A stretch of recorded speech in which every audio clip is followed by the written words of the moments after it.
İsrail İranla müharibəni 14 günə yekunlaşdırmağı nəzərdə tutmuşdu, lakin toqquşmalar 12 günə bitdi.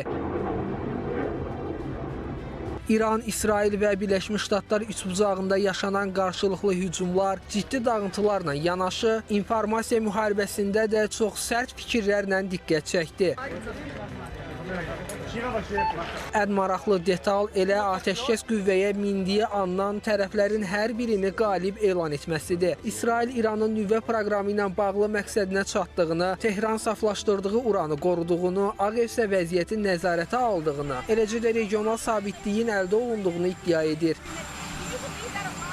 Yəni, hər üç tərəf də bu marafonu birinciliyi ilə bitirdiyi qənaətindədir. Bu da münaqişəyə sanki əvvəlcədən planlaşdırılmış bir teatr tamaşası donu geyindirir. Nəzərə alaq ki, münaqişə tam miqyaslı müharibə deyildi. O zaman hər tərəfin daxili və xarici məqsədlərinə çatdığı aşkardır. Amma necə?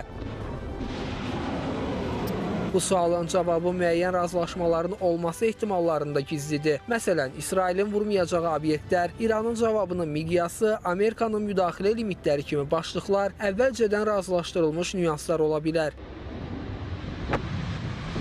Daxili sabitlik, beynəlxalq imic və strateji mövqe baxımından belə ssenarinin qurulması mümkündür. Çünki sözgedən ölkələr bu qarşıdurmanı öz reputasiyası üçün istifadə edir. Üç tərəf də özünü qalib sayır. Lakin gözlənilənin əksinə bu qədər tez bitən savaş suallar doğurur. Ola bilsin ki, bu razılaşdırılmış, mənfəətlərə hesablanmış münaqişə idi.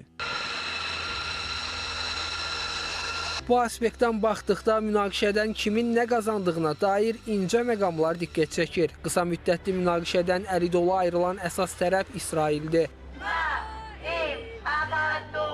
Son illər daxildə ciddi etirazlarla üz-üzə qalan Netanyahu hökuməti cəmiyyətin diqqətini yayındıra və təhlükədə olan millət psixologiyası ilə vətəndaşlar arasında birlik yarada bildi. Xaricdə olan vətəndaşların İsrailə çağırılması, ölkədə olanlara çıxış qadağasının qoyulması bu fikri təsdiqləyən amillərdəndir. Qlobal imic baxımından Təl-Əviv göstərmək istədi ki, İranın nüvə proqramını istənilən an vurmaq gücündədir. Hərbi sınaq prizmasından baxdıqda İsrail həm də İranın hava hücumundan müdafiəsini, Sepahın koordinasiyasını və öz kəşfiyyat sisteminin effektivliyini sınaqdan keçirdi. Amma ciddi strateji qələbə əldə etmədi. İranın nüvə proqramı tam dayandırılmadı. Tehran isə adekvat cavabı ilə daxildə reputasiyasını qaldırdı. İran üçün bu münaqişə həm müqavimət imici, həm də regiondakı mövqeyini gücləndirmək baxımından bir fürsət idi. Digər tərəfdən Tehranın uranı əvvəlcədən köçürməsi həm texniki hazırlığa, həm də kəşfiyyat sisteminin effektivliyinə dair fikirləri də dəyişdi. Ancaq önəmli şəxslərin evlərindəcə öldürülməsi xüsusilə Sepahı gözdən saldı. İsrailə dəstək verən Ağ Ev isə İranla sülhə gedərək dünyada sabitlik istəməsi barədə yaratdığı imici gücləndirdi. Münaqişə sanki Trampın seçki ərəfəsində beynəlxalq liderlik qabiliyyətini göstərmək istəyinə xidmət etdi.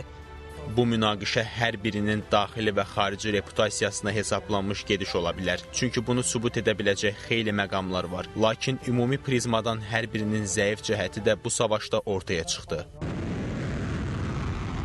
Bu qədər ölçülü, bir o qədər də balanslı qarşıdurma göstərir ki, arxa planda qeyri-rəsmi danışıqlar və razılaşmalar kifayət qədər intensiv keçib. Bəlkə də elə bu kimi razılaşmalarda Tehranla 5 raund kameralardan uzaq masa arxasında əyləşən Vaşinqton vasitəçi olub. Tərəflərin hücumlarında qarşılıqlı məlumat mübadiləsi, yalnız hərbi və nüvə obyektlərinin hədəfə alınması, hətta eyni raket sayı ilə zərbələr endirilməsi proseslərin masada razılaşdırıldığının göstəricisidir. Əslində fürsət varkən İsrailin İranın ali dini liderini öldürməməsi hələ də qaranlıq qalan məsələdir. Görünür, bu da Vaşinqtonun Təl-Əvivə göstərişidir. Belə ki, əgər Xamneyi öldürülsəydi, hazırki atəşkəs nəinki olmayacaqdı, hətta proksilərin iştirakı ilə geniş miqyaslı müharibə başlayacaqdı.